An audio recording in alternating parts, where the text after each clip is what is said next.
Hey everyone, welcome to another LEGO Fan video. I'm your host LEGO Fan, and I do fun LEGO videos at about 10 subs per video, as well as cool Ben 10 videos. If you guys are new, please like, subscribe, ring the bell, do all that YouTube background stuff. With that out of the way, let's get started. So we're on our third episode, halfway through all the Ben 10 stuff, and we are going to continue it today. So the way this runs is like a quiz show. You got 10 seconds to guess the name of the character that said the line that I'm going to say, as well as which one of these characters it is. As there's multiple forms, I will tell you if there are. So let's get started with our very first one, which I already got set up and ready to go.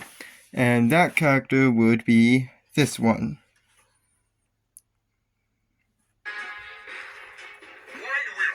Park so far away. Summary of every single hero film. So, of these characters, which one, there's only one of them, said that line? 10 seconds, good luck.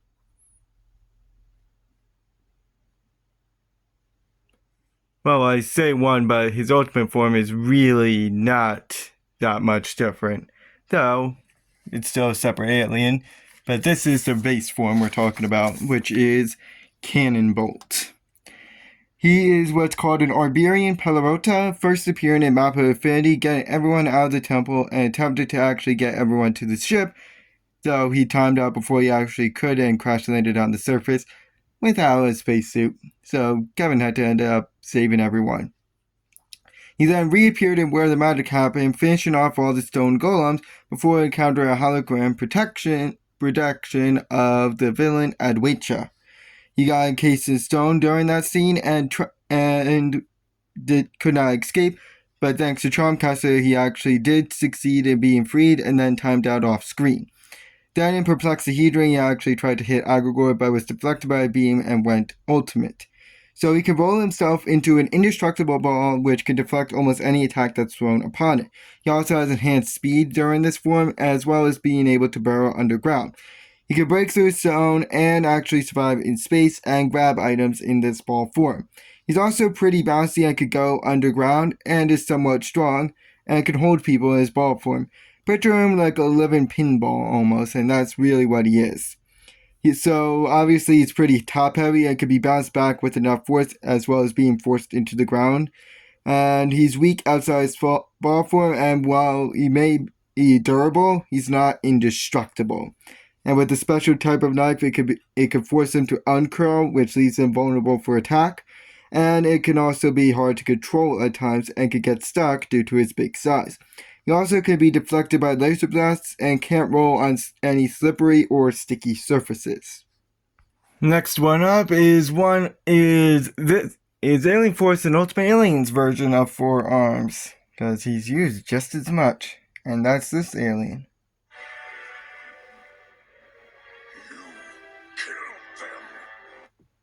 Uh-oh. So of these, which 2 said that line? 10 seconds, good luck.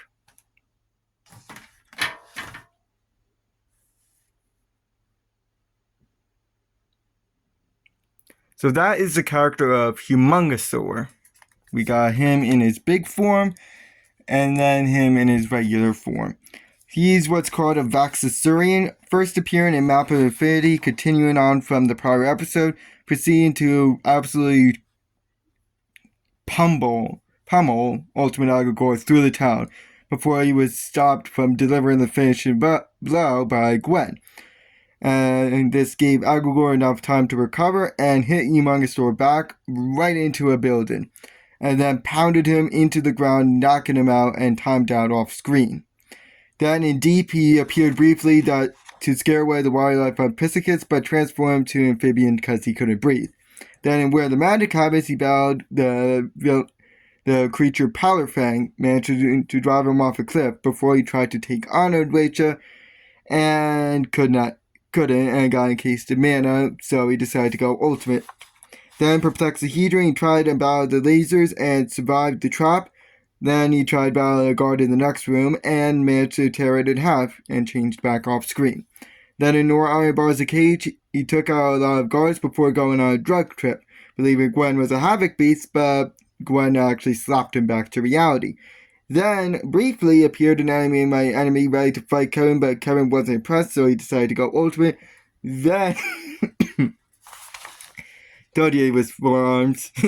Then in Absolute Power Part 1, he was used to violently get info of the villain Volcanus by beating him up to, well, almost death, and then was stopped by Gwen and Volcanus escaped, but that's for another time. So obviously he's very strong and very durable. In fact, he's durable enough to actually walk through a force field, and is very huge. He can alter the size to become even bigger, as you can tell. And in this big form, it grants him some spikes, so it's more for decal. And his size can also help, as it makes it harder to pull him in by force, by like one of those attraction beams. He also has a tail that could be used as a whip, and he could bite down pretty hard as well.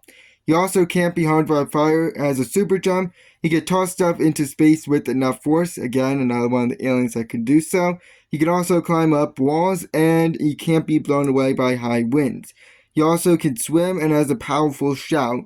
And acid attacks, while they do hurt him, don't affect him. But his tail can be used to fling him elsewhere if that person is strong enough to do so. He can't breathe underwater. Oftentimes when he's often overwhelmed by enemies. He can be blinded by fire, he can be electrocuted, he's often also unaware of his own strength, and he can be harmed by Argus needles. And due to his size, he can't fit in small spaces, and when in a small space, he can't grow to his super size, and can be restrained by mana. Next character up has their first line of this. I think that's where I come in. So, which one said that line? 10 seconds, good luck.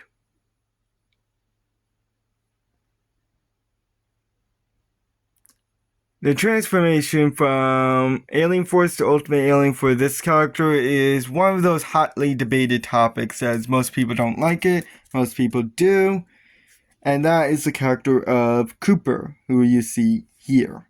He is a mutated human, only appearing in the episode Absolute Power Part 2, helping to build the machine that would strip Kevin of his power with the help of Michael Morningstar. And when he arrived, he aided in defending the base by controlling the defenses, and then later tried to save Gwen to no avail. So he's a tech whiz, knowing how tech works and how to improve it, which also goes for any alien tech as well. He also has knowledge on the plumber since his grandpa is one, and later he will become a plumber himself, though that's in his next appearance. He's also a good mechanic, able to fix and or improve any tech, and he's also what's called a technopath, so he can control and find any sort of technology and levitate it, so he has a form of telekinesis. He also can build any sort of weapons and destroy them just as easily, as well as view future events through tech, as well as whatever is going on in the world. Or at least I'm going to assume that, because how the hell would he be able to operate the defenses without while inside a building? He's also very durable and strong. However, he has a very big crush on Gwen, willing to do anything for her, and can also often act impulsively, and can be hypnotized as well. Next character up has their first line of... It's just some stupid robots. Siphon's no threat. Vilgax was the one with the... No. Of these characters, which one said that line? 10 seconds, good luck.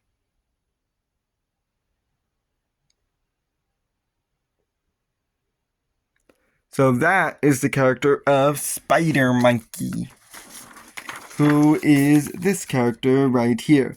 He's an arachnid chimp, first appearing in Reflected Glory, battling Siphon, and almost actually managed to defeat him, despite being surprised by Siphon's new abilities, who we covered in the previous episode. But then he got trapped under a crane and decided to go ultimate to finish him off. Then Perplexahedron, he battled an acid trap, managing to stick Kevin to a wall and climb up it in order to get to the next room where he timed out off screen. Then in Absolute Power Part 2, he battled Ultimate Kevin and managed to knock him out a few times before he summoned a tornado and took him away, where Spidermonkey managed to grab a light pole to get out of it and timed out. So obviously he has 2 extra limbs, or I guess you could say 4, 2 extra limbs, So he can either walk on all 6 or just on 2. He can also shoot web out of his tail, which is very durable and very sticky, which can encase people or help pull them back. It can also be used as some sort of slingshot or net. He can swing from this weapon like Spider-Man. He can also throw people elsewhere with it and is strong enough to stop cars. It also can be made as a net to trap people. He also has advanced agility. He can walk on his own weapon. He's also very durable and strong, has good hearing, and is pretty fast. He can swing on trees, has a prehensile tail, an enhanced jump, and is a pretty decent fighter. In fact, a really good one too. He also has a very good balance and can climb up walls. But he can be encased in his own weapon and unable to get out. He also tends to taunt sometimes, as well. He can be grabbed if you're quick enough. Next character up is a very appropriate for the next one.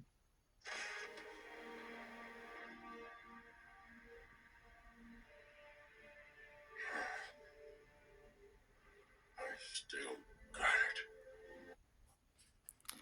Of these characters, which one said that line? 10 seconds, good luck.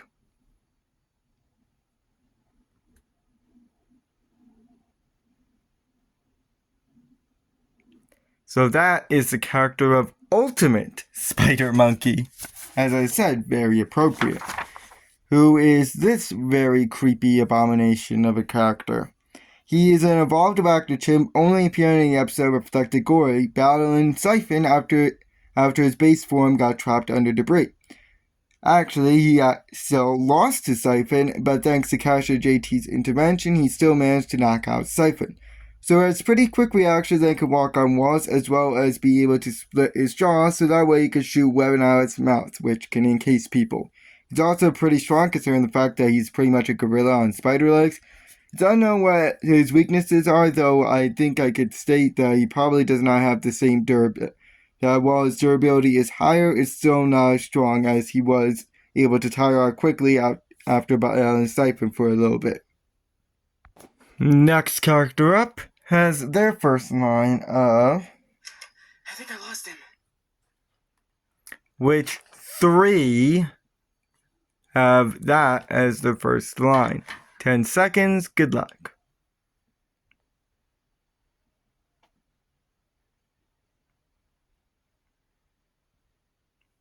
So that is the character of Alan Albright. We have him in his human form, him in his Pyronite form, and then him when he's put out, essentially, in his Pyronite form.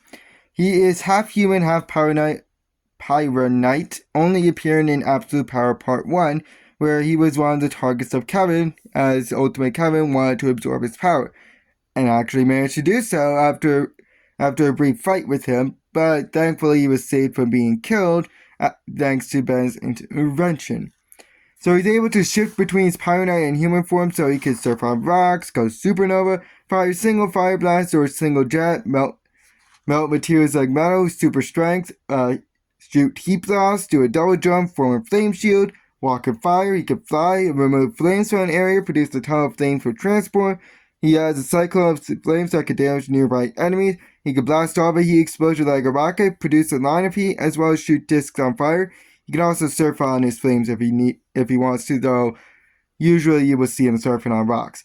He's also very fast and agile, is also pretty smart, and has lava spit. He has a plumber communicator if he needs to ever communicate with them. He also cannot be frozen and can team up with Helen to form a fire tornado. However, water can put him out briefly or a fire extinguisher, and if knocked out, he turns to human. And he's also easily frightened and is often the outspoken member of the plumber kids, as they're called. Extreme cold also keeps him human, and he can be blown out with a powerful gust. He can be contained by vines, and he also can have his powers drained. Next character up has their first line of... Sorry, give it a second. Kevin, where do I find him? I said, where is he? Of these characters, which one said that line? 10 seconds, good luck.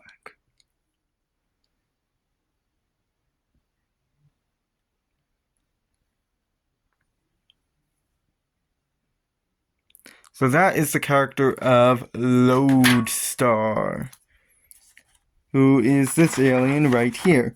He is a Biosavatian, only appearing in Absolute Power Part 1 to beat up the Forever Knights for information on Kevin. That was unsuccessful, so he decided to go to volcanoes to get the info out of him, and we know where that led from Humungosaur. So he's very durable and has magnetism abilities, so he can repel or attract magnetic objects, and this also enables him to catch magnetic things and toss them back, magnekinesis. He also can lift up people that are mostly metal, like Forever Knights for example, and reform himself if he's ever blown up. He can also create a shield as well as fly/levitate. However, he can't attack non-magnetic foes, and his head is his biggest weakness, as where it goes, his body follows, because as you could tell, it is not connected to anything. Now you got to hear what this person's actual voice is like, and this is their first line.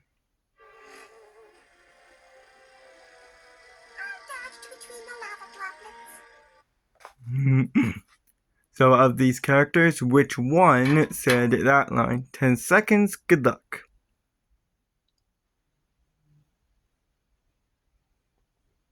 We are covering a lot of just aliens today. Holy cow, I prefer villains. I would rather cover villains.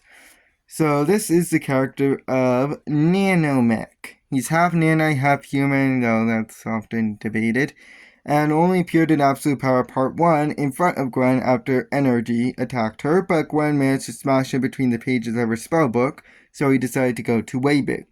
So he's very small and is able to squeeze into small areas, including the human body, and could decrease his size to become even smaller. He's in fact Ben's smallest alien. He also has the ability to fly and cannot be harmed by any electrical attacks. He can blast an energy beam out of his eye or tentacles, and can learn and adapt to fight his opponents. However, he can be pushed back by electric attacks, and he's, as I said, he is Ben's smallest alien, so he's not exactly the most ideal to fight. He's also vulnerable to suction and can be blown back by high winds and smashed by stuff like a book or a fly swatter. And due to his squeaky voice, it's also hard to take him seriously, like imagine him leading an army. Next character up has their first line of this.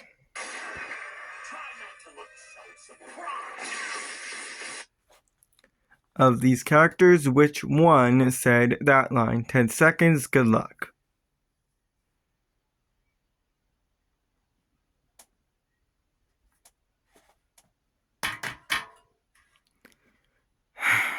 Another alien. Look, I like the aliens, but I don't like when I cover them all at once.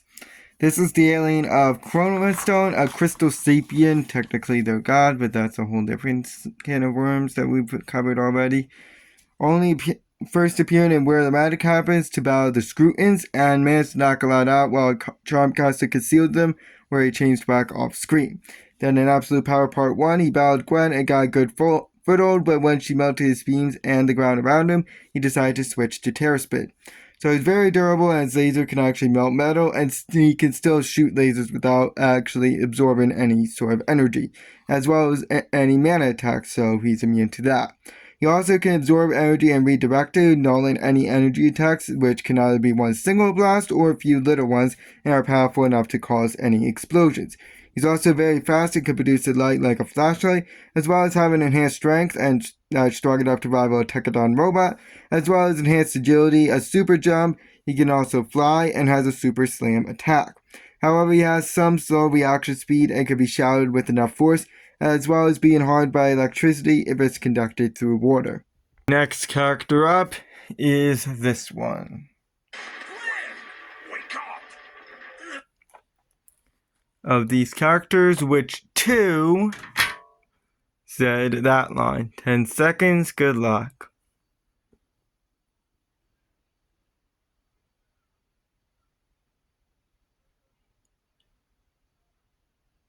Well, at least one of the next episodes will have a lot of villains. Because this is another alien. We got the alien of 4 arms. So we got him in his prime form that we see him usually, and then him from the classic series done by Young Ben. First appearing in Map of Infinity, helping Kevin lift up a door for Gwen, but then she passed out and they were stuck holding up the door as Aggregor walked in and took the piece. So he decided to further lift it up so Kevin could grab Gwen and then switch to Cannonbolt in order to get out.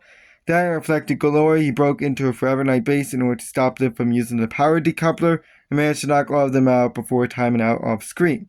Then, where the magic happens, he managed to chase Aggregor to the door to anywhere but lost him and changed back. Then in Forger Creation, both Young Ben and Old Ben decided to change to him after crashing in order to escape before they battled Aggregor. But after losing Young Ben got switched to Stinkfly, while our Ben decided to go to Ultimate Swampfire. So he's super strong and has the ability to jump super high and has a super slam attack which can create a mini earthquake. This can also bend metal in order to attack enemies, and the sonic version which is more devastating. He's also very durable, and with his strength of bulk he can burst through restraints. Clearly he has 2 extra arms as well, and has a speedy toss. He also has quick reflexes and can climb vertically and do a silent clap by clapping all 4 of his hands together. He can also be fast in time and doesn't feel any cold. However, he can't breathe underwater and can't fit in tight spots, and there's also a limit to his strength, and its limit is lower when he's sick, and he also gets hives under his arm when he is. He's also pretty slow and can be put down by seductive quills, and feels discovered when swarmed by ants, and if he can't catch what he grabs, he will be dragged. Next character up has their first line of this. Azimuth?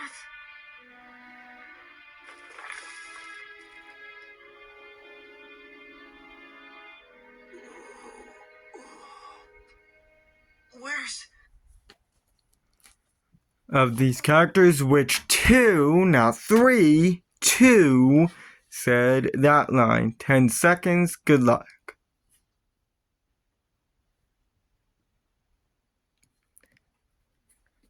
So, as I stated in my previous entry, we are dealing with alternate versions. There's a young Ben and an old Ben. The one that's the main character is the old Ben, and that's the character we're talking about here.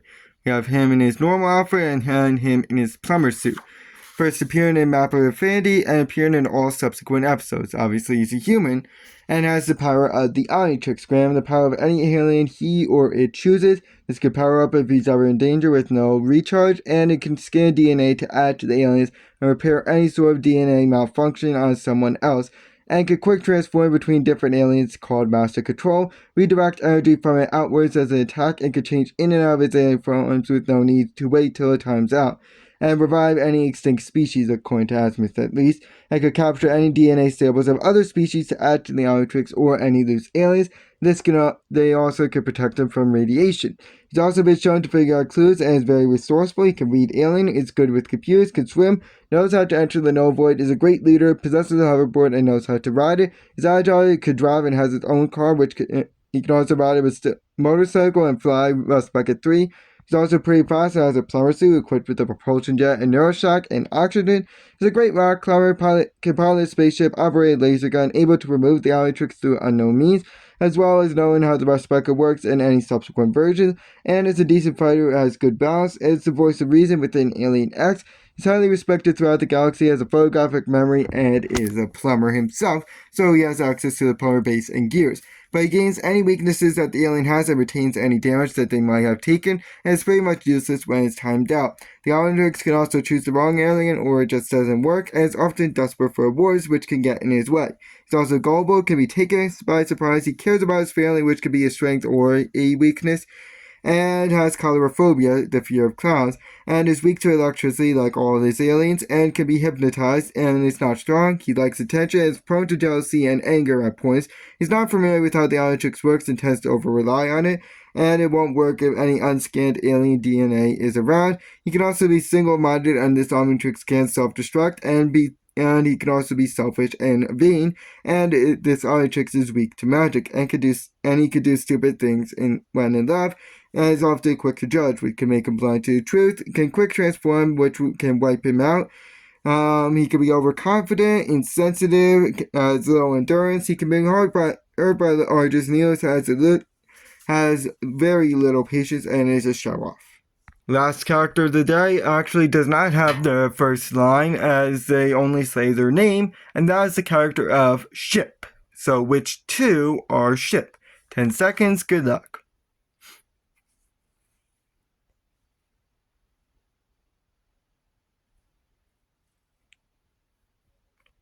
So the character of Ship, we have this one right over here, which is his ship form, and then him as he normally looks, which is this cute little thing. He's a galvanic mechamorph, only appearing in Absolute Power Part 2, flying Gwen and Julie to Low Soledad, and then later merge with Julie off screen to form her mechamorph armor. So it has the same abilities as any other galvanic mechamorph, being able to merge with tech or destroying it, and toss things that are part of him, though usually this is done unintentionally. He can form spikes or tentacles to deter people, is very elastic / flexible, it can turn to goo, is immune to blows, can survive in space, as well as regenerate any lost limbs, though he doesn't really have any limbs to speak of. He also has an enhanced jump and can upgrade a part of something in order to hide himself. He's also very smart as an Omnitrix / plumber badge tracker no matter what form he takes, and is very fast and is even faster when he's in a vehicle form. He also has quick reactions that is pretty durable and strong. He can also morph his body into any other objects with any tech it found, as well as any non-tech related items, and gain any of its abilities. And trusts Julie and gives her mech suit abilities, which we'll cover when we get to Julie. It also acts like a dog and can change into his ship form, which is called the Anterior Obliterator. This could be piloted manually, it could go into space, this could fire laser blasts with a machine gun or a single blast, these are strong enough to break through mana, it could fly, has an extinguisher, is pretty durable, and can fire rockets. Pretty much picture it as a ship that has every single gun known to the man. It can also climb vertically, but as with any mechamorph, it shares its weaknesses, so vulnerable to electrocution, magic, as well as having a limit to its flexibility. It also can't speak English, or at least very limited English, as it only says ship. And it's also pretty gullible. So I'll cover one last character for you guys, and that would be this one, and ignore the voices. Hello! Not hello. So, which one of these guys is that one? 10 seconds, good luck.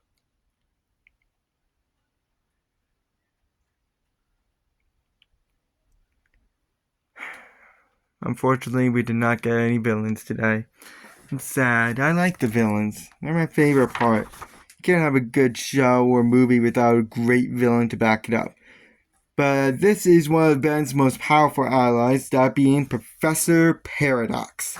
A human only appearing in the episode Forge of Creation, teleported inside Alien X, so he could change Ben back because he knew Selena and Bellicus would not get along. So, and then explained the Forge of Creation to them before actually teleporting them.